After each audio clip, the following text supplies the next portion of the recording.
বর্ণময়ের আজ প্রথম বর্ণ লেখা শেখা, তাই শুরুটা হওয়া উচিত সরস্বতীর হাত ধরেই। কারণ তিনি যে বিদ্যার দেবী, একমাত্র তিনিই পারেন শিক্ষা জীবনে বিদ্যার্জনের মাধ্যমে ভক্তদের সফলতা দিতে। তাই মাঘ মাসের পঞ্চমী তিথিতে কল্যাণময়ী বিদ্যাদেবী সরস্বতীর কাছে প্রার্থনা দুহাত ভরে।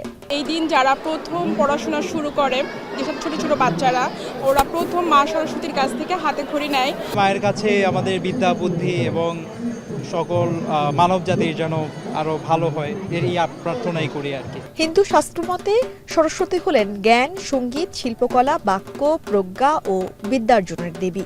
তাই তো রাজধানীতে সকাল থেকেই মন্দিরের পাশাপাশি শিক্ষা প্রতিষ্ঠানগুলোতেও চলে শাস্ত্রীয় রীতি অনুসারে এই বাণী অর্চনা সহ দেবীর আরাধনা।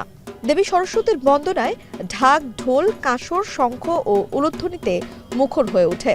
ছোট ছোট শিশুদের নিয়ে বাবা মায়েরা দ্বিভুজা এই দেবীর কাছে আসেন হাতে খড়ি দিতে। শিক্ষার্থীরা প্রার্থনা করেন ভালো ফলাফল সহ জ্ঞান অর্জনের। মার কাছে প্রার্থনা করি যেন জ্ঞান বুদ্ধি দেয়। ওনার কাছে আমরা যা চাই উনি সেভাবে আমাদেরকে দেওয়ার চেষ্টা করেন। আমি দেবীর কাছে জন্য আমি ভালো করে পড়ালেখা করতে পারি। এছাড়াও রমনা কালী মন্দিরে সরস্বতী পূজা পরিদর্শনে এসে ধর্ম বর্ণ নির্বিশেষে সকলকে জ্ঞানের আলোকে মানবিক সমাজ গড়ে তোলার আহ্বান জানান প্রাথমিক ও গণশিক্ষা উপদেষ্টা। জ্ঞান এবং শিল্পকলা চর্চার মাধ্যমে একজন মানুষ প্রকৃত মানুষ হয়ে ওঠে, মানবিক মানুষ হয়ে ওঠে। এই মূল্যবোধগুলোকে এবং মানবিক মূল্যবোধগুলোকে উপরে তুলে ধরা এবং এর মাধ্যমেই আমরা একটা জ্ঞান সমৃদ্ধ এবং মানবিক সমাজ গড়ে তুলতে পারি। এই শুক্লা পঞ্চমী তিথি বসন্ত পঞ্চমী, শ্রী পঞ্চমী, সরস্বতী পঞ্চমী আবার ঋষি পঞ্চমী নামেও পরিচিত। এই দিনে মা সরস্বতীর জন্ম হয়েছিল বলে হিন্দু শাস্ত্রে বিশ্বাস করা হয়। ব্রহ্মার আদেশে দেবী বীণায় সুমধুর সুর তোলেন, যা বিশ্বকে শব্দ ও বাণীতে অভিভূত করে। এরপর ব্রহ্মা দেবীর নাম রাখেন সরস্বতী।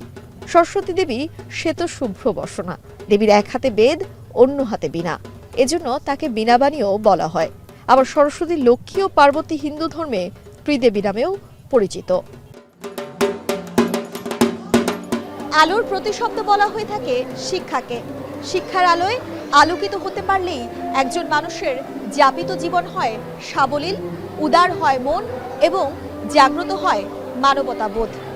তাই তো হিন্দু শাস্ত্রে সরস্বতী দেবী হলেন সেই বিদ্যা এবং জ্ঞান অর্জনের দেবী। তাই তো আজ দিনভর সনাতন ধর্মাবলম্বীরা এই সরস্বতী দেবীর কাছেই প্রার্থনা করছেন তাদের বিদ্যা অর্জনের পথ যেন সহজ হয়। বিদ্যা অর্জনের পথ সহজ হলেই তারা জ্ঞানের চরম শেখরে পৌঁছে যেতে পারবেন দেবীর আশীর্বাদ আর নিজেদের চেষ্টা বলে। গড়তে পারবেন সুন্দর এবং মানবিক এক সমাজ। বৈদিক কাল থেকে আধুনিক কাল এখন পর্যন্ত জ্ঞানের আলো এভাবে ছড়ায় বলেই হিন্দু শাস্ত্রে সরস্বতী দেবীর অবস্থান রয়েছে অনন্য উচ্চতায়। ঢাকা বিশ্ববিদ্যালয়ের জগন্নাথ হল থেকে নানজিলা খান মীর, এখন ঢাকা। সানবিট সব দিবে সামাল। সানবিট ম্যাজিক প্রেস ডিশওয়াশিং এর মাথা ঘোরানো সলিউশন।